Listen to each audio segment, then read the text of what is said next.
Do I like Westerns now? I'm really not so sure anymore.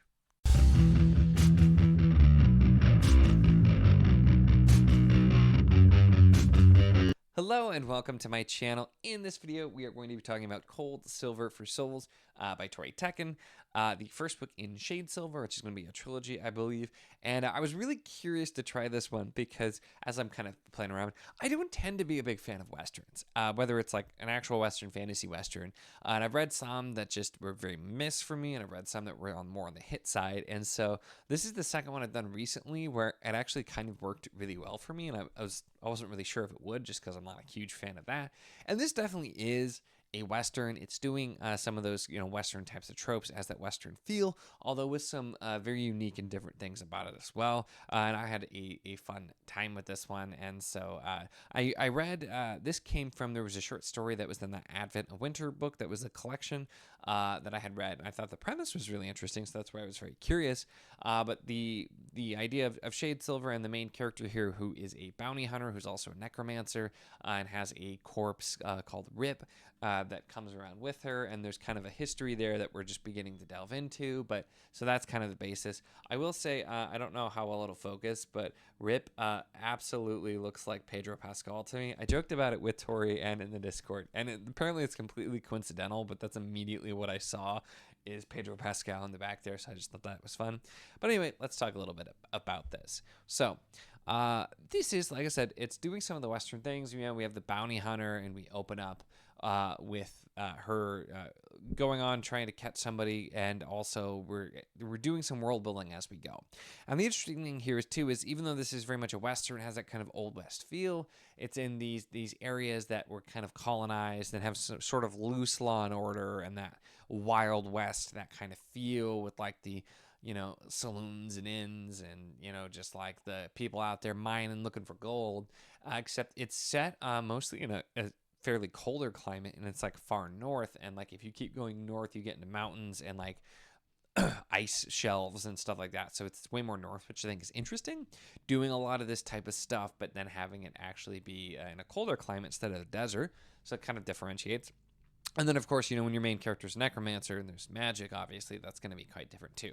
There are some different types of magic, both with the necromancy, and we hear of farsight seems to exist, as well as, like, magical charm, things like that as well. And so it's setting up some of these things to see. And then we get a little bit, as we go along, of the history of kind of what's happened as well in this world and where it's set up. And there was a big war and that type of thing. And so it's setting up, I feel like, some interesting things.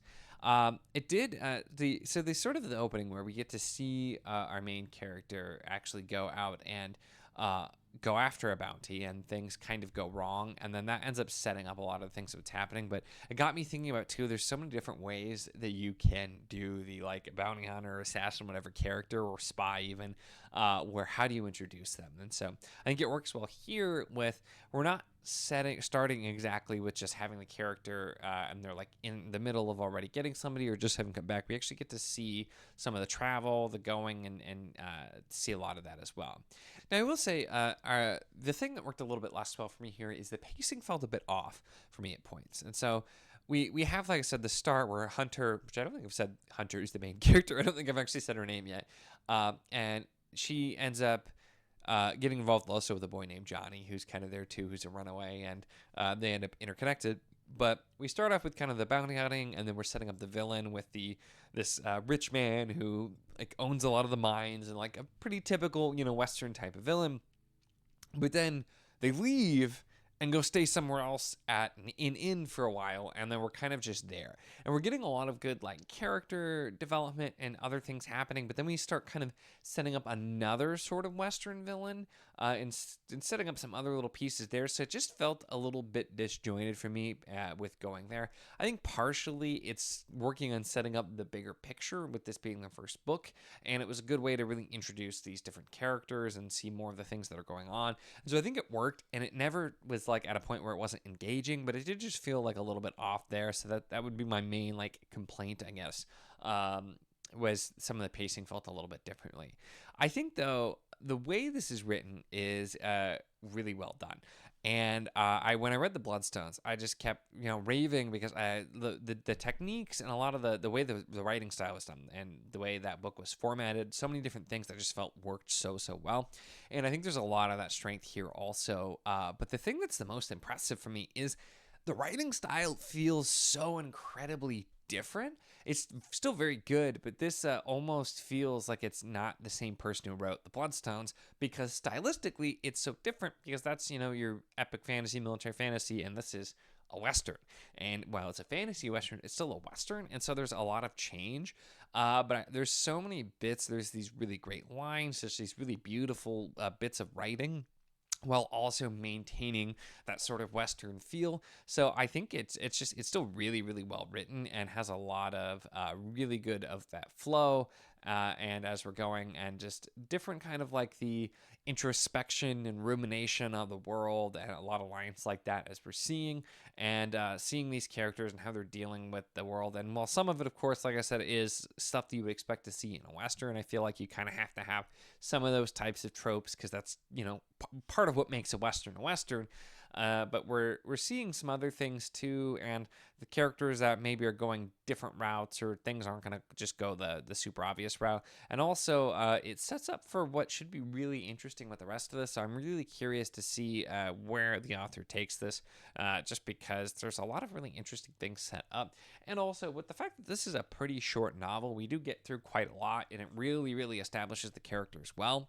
So this for me feels more so, instead of being plot focused, it's very character focused. We're really getting to know these characters, establishing these characters, making you care about them, and then kind of, I would say, almost like atmospheric, because you're getting that feel for the world and the feel of like a Western, although it being done differently.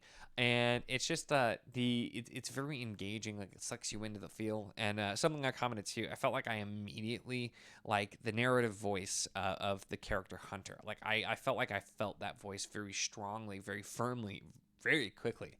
And it's just like I hear it in my head. I can hear the voice, how she'd talk and everything. And so it's just one of those things where it felt immediately like I knew exactly what the feel was, where it was going. And sometimes that can be a little bit muddled in books, and so that was not the case here.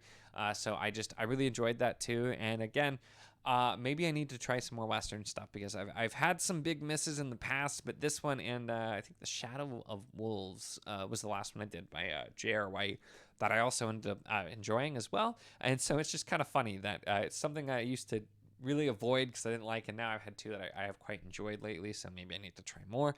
But really, though, those are my thoughts on Cold Silver for Souls by Tori Tecken.